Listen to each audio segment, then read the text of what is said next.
So we got some fuel lines off. One coming off the regulator, the other coming into the fuel rail. Have fuel coming out of the fuel filter, coming in and coming out. But for some reason, still don't have anything coming into the line that goes into the rail itself. So maybe after we put in the new gas tank, we didn't put enough fuel in. So putting it up right now. We'll find out if it worked. It'll be a running engine in a second.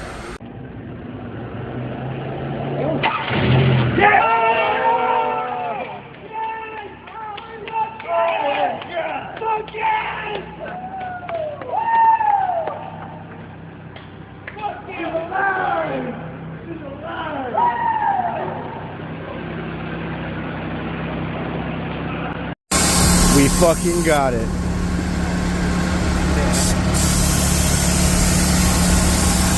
The beast is back.